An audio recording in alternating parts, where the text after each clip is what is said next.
Hello, and welcome to this week's episode of the Wealth Conversation podcast with me, Tsitsi. I guide high-achieving women on their journey to build lasting wealth so they can prepare for an abundant future in every area of their life. I hope that today's episode will help you to transform your relationship with money so you can make the choices that will enable you to create the opportunities and lasting wealth that you desire. Let's get straight into this week's episode. In this episode, I will be sharing why I believe it is important to be comfortable talking about money and building wealth.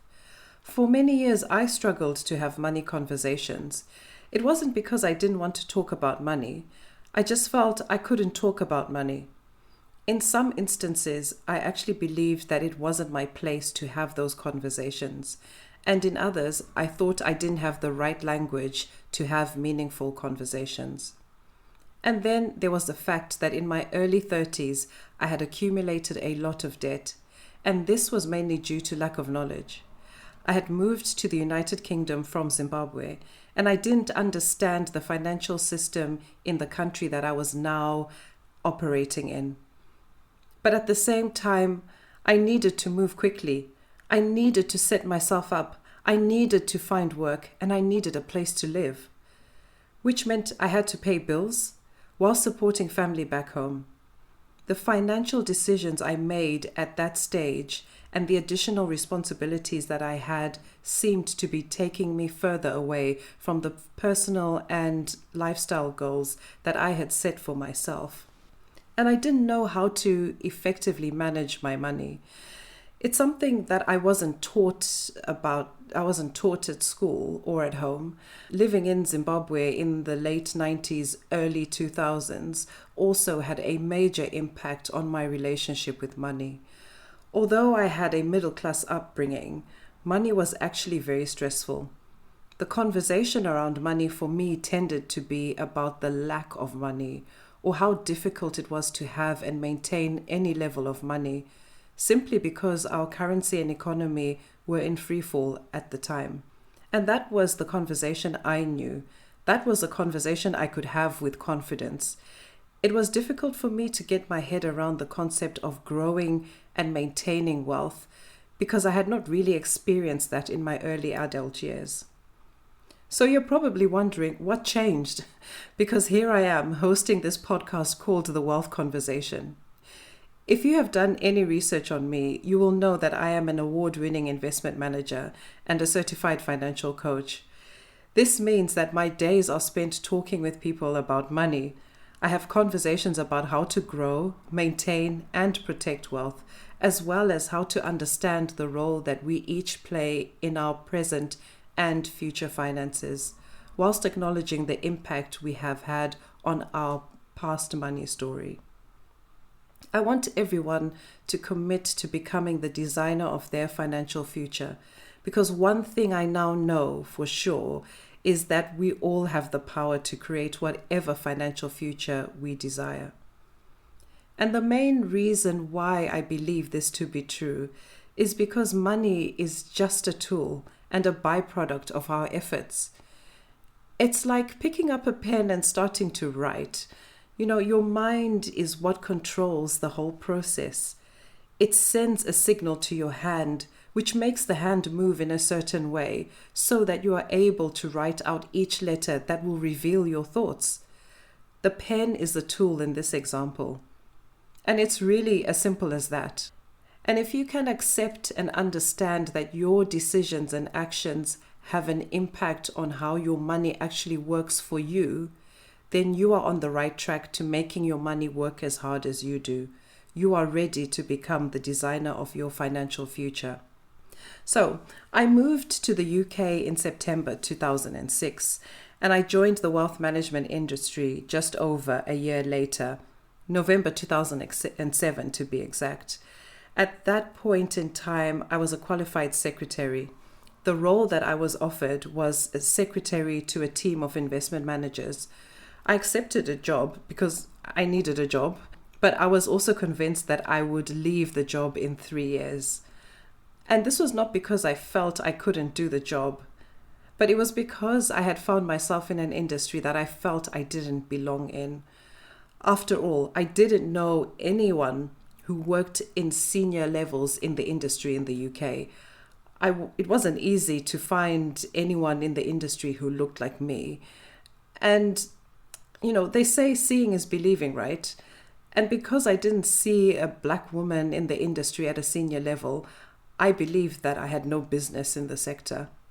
But one day in 2008, whilst I was sorting out some files, I came across a trust deed.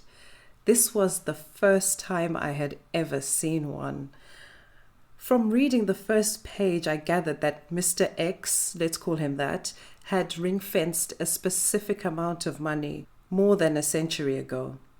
In this document, he had stated that the money was to be protected and grown for the benefit of his children, his children's children, and everyone else in his bloodline who came after them. My mind was blown. How was this possible? Actually, why didn't my parents put something like this in place? And why weren't people I knew talking about this? There were so many questions going around in my head, and I was feeling so many emotions. In those few minutes, I went from being confused to disappointed to angry to being determined that I wanted to know and understand how I could one day be able to set up a trust for my descendants. I now wanted to understand what my colleagues around me were doing. I wanted to learn how they were helping people become financially resilient, how they were supporting individuals and families to grow, maintain, and protect their wealth for themselves and future generations. And that's when I started really paying attention. I started paying attention to what was happening around me in the office. That's when I started listening more intently. Listening to the money and finance conversations that were happening around me. And that set me off on a journey of studying and learning. In 2011, I qualified as an investment advisor. I had done it. I had studied for 3 years, passed all the relevant exams, and was now on track to be a wealth manager. I couldn't wait to share this knowledge I had with close family and friends, so I could start talking about money and wealth with them, and we could all start thinking about wealth in a different way. So we could break the cycle of each generation in our community starting from zero. So we could build generational wealth. But there was just one problem. Every time I started to speak, it seemed as if the person I was having the conversation with didn't understand what I was saying. They would engage for a while, possibly to please me, and then change the subject. After experiencing this with a few people, I realized where I was going wrong. I was trying to explain concepts that they didn't understand. And to make things worse, I was using complicated language. I had gone from not having the right language to have meaningful conversations about the basics of money to being able to use the jargon that the financial services professionals used, which a few years ago I didn't understand. I had to simplify my language and make the concepts I was trying to have conversations about relatable. I also had to engage in the conversation not as a wealth manager, but as me, Tsitsi, the single mother who had moved to the UK with the hopes of building a better life for herself and her daughter. That was when I set up the wealth conversation.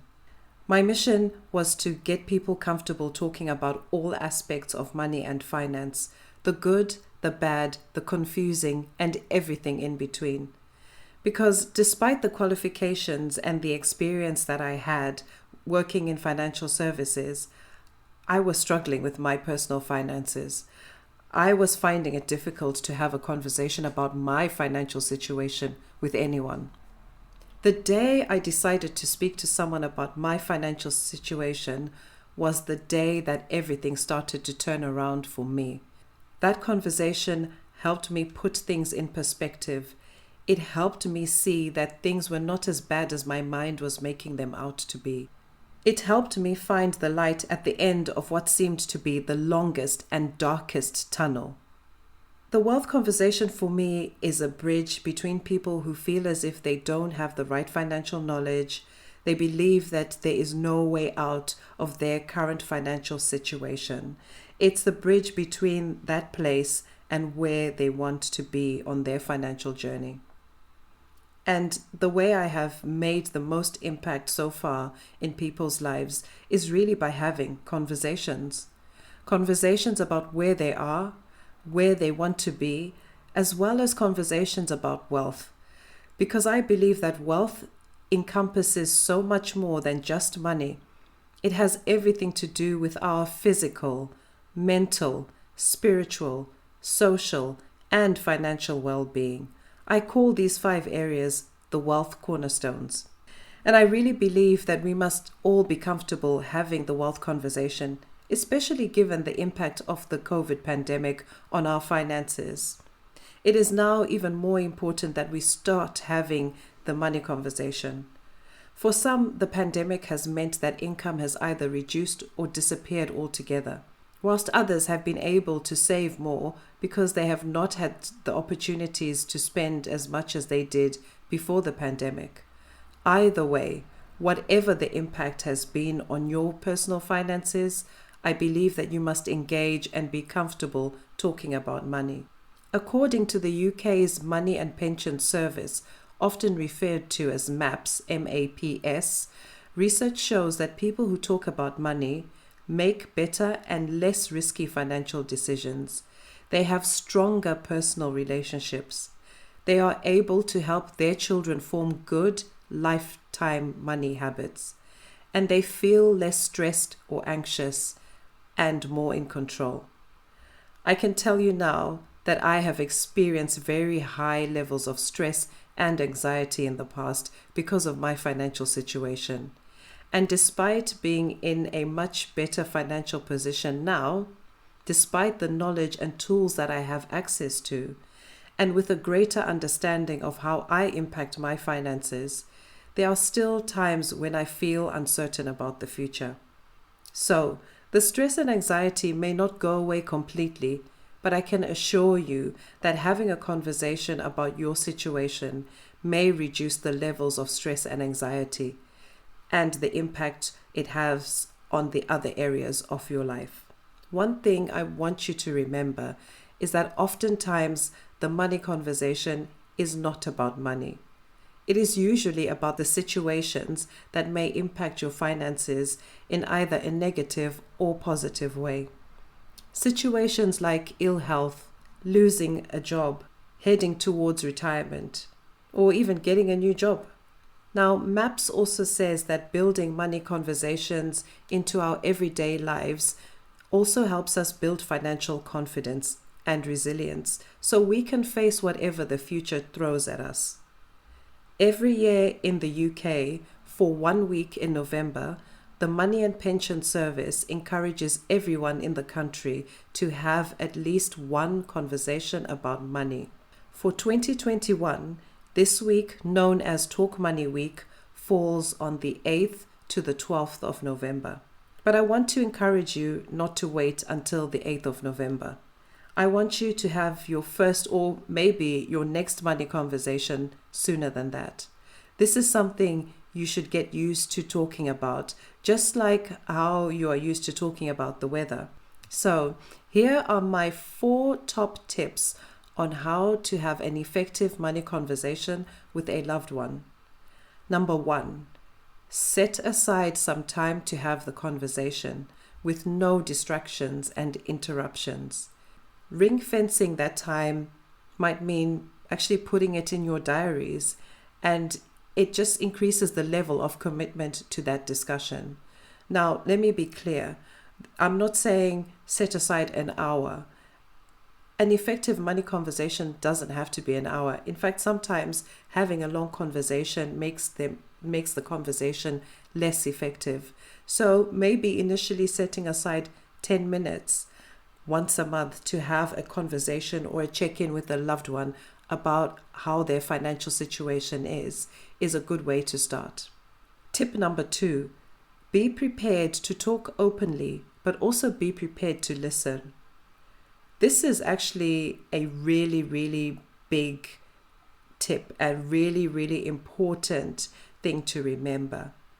Because a lot of the time we are so busy wanting to get our point across that we don't really think about listening to what has been said. So it's important to be comfortable sometimes with the silence that might come up during certain points in a conversation. Because what I learned about myself is I would always want to fill that gap of silence by talking because it was uncomfortable. But actually, now I know that more often than not, the other person is actually using that time to process what they have either just heard or even what they've said. So it's important not to rush them. Equally, it's important not to rush yourself. My third tip is, before you start the conversation, acknowledge that you may not be able to discuss everything in that one conversation. This is an ongoing process. Now, believe it or not, I can be quite impatient in certain situations, and this impatience does show up when I'm having conversations with those who are close to me. I'm learning to deal with this with every conversation I have, because I recognize that not everyone thinks and makes decisions at the speed that I do. And actually, not all of the rushed decisions that I have made have been the right ones. My last tip, number 4, is reach out to a financial advisor who will have experience in facilitating such conversations. Not every conversation is easy to have. So sometimes having a neutral party to facilitate the conversation can really open up the discussion. I hope you found this episode useful, and I hope that my 4 tips have given you an idea of how you can approach your next wealth conversation. Thank you for listening to this week's episode. Connect with me at The Wealth Conversation on Facebook and Instagram so we can continue the discussion. Also, if you're ready to define what wealth truly means to you, then go to thewealthconversation.com and download the Wealth Cornerstones Guide. Until next week, stay focused on becoming the designer of your financial future.